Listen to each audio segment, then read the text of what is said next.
I've watched Scott Pilgrim vs. the World more than pretty much any other film. I've now quoted it so much that it's become part of my day-to-day vocabulary. So yeah, it's something of a masterpiece in my eyes. Watching it recently with commentary, there's the following conversation between director Edgar Wright and author Brian Lee O'Malley. Is there an album that you think it should be played alongside Scott Pilgrim? Dark Side of the Moon style? Yeah, maybe something by the Smashing Pumpkins. Oh, there you go. Well, obviously, The Infinite Sadness, Melancholy and the Infinite Sadness. Yeah, that's a pretty long. I guess that's probably about 2 hours. I think it'll there probably you go. work. Yeah. There you go. For those that don't know, this refers to a theory that is known as the Dark Side of the Rainbow. It is rumoured that Pink Floyd created their landmark 1973 album, The Dark Side of the Moon, so that it could be played alongside and complement the visuals of The Wizard of Oz. The colour refraction on the album cover supposedly symbolises Dorothy's jump to the Technicolor world of Oz, as well as a reference to the film's most famous song.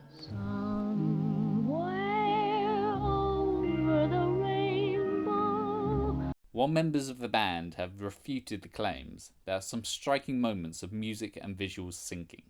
This includes the Great Gig in the Sky's screams matching up with the tornado sequence, the Scarecrow dance to Brain Damage,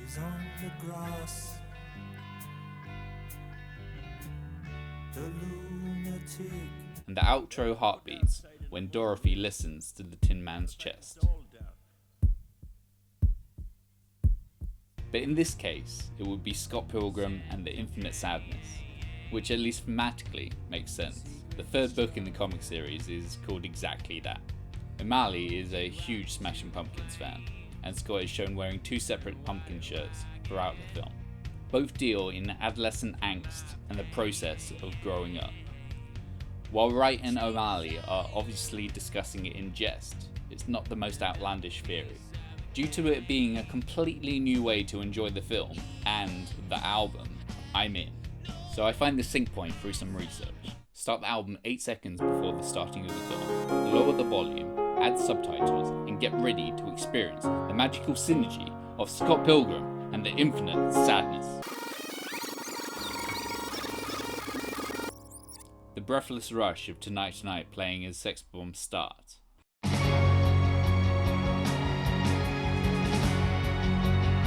Here Is No Why syncing with the party sequence.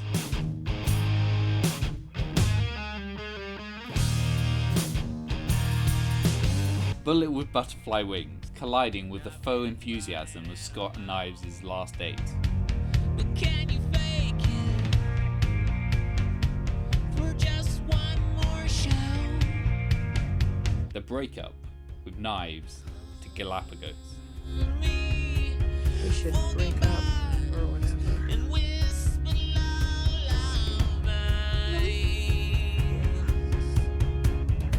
It's not gonna work out. But here's the thing, it doesn't quite fit. It's slightly off. You can see the gaps, and when it doesn't work, there is no intended connection. This supposed synchronicity is based on a false correlation. Simply put, it's a series of coincidences. Edgar Wright never meant for these two things to go together, and Pink Floyd never meant for Dark Side of the Moon to be played alongside The Wizard of Oz. People want to believe these things are supposed to complement each other, and therefore connections and patterns are observed. 2 + 2 = 5. This is very common with films, fans creating their own headcanon, theorizing something that was never the filmmaker's intention. So for example, like Ferris Bueller does not exist, Paul McCartney is dead, James Bond is a code name, and all of television is happening in Tommy Westfall's head. All have believers, all can be easily disproven, but that doesn't seem to matter. You create your own truth. In the case of Scott Pilgrim and the Infinite Sadness, these are separate entities with an acausal relationship. Yet when played alongside each other, implied meaningful connections can be made. This is Carl Jung's definition of synchronicity. These connections can be increased in frequency if the viewer is willing to believe that these connections exist, and disregard instances where it does not fit. The tail end of Tonight Tonight deeply contrasts with Scott returning to his flat.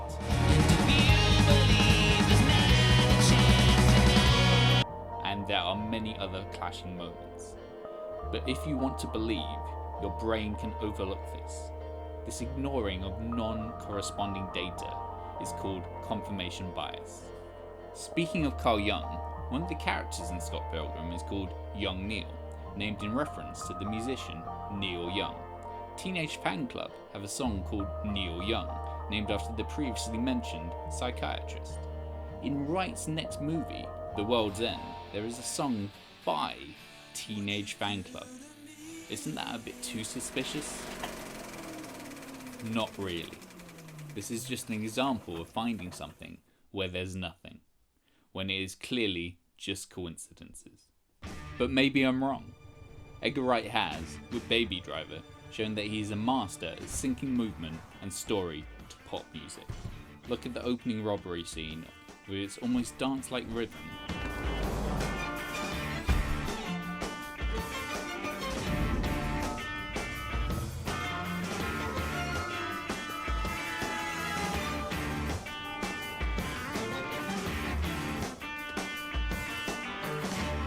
Who is to say that Scott Pilgrim vs. the World wasn't a secret test run? So go ahead and try it out. Look for the connections and experience for yourself the magic of Scott Pilgrim and the infinite sadness. Believe in what you want. You guys are so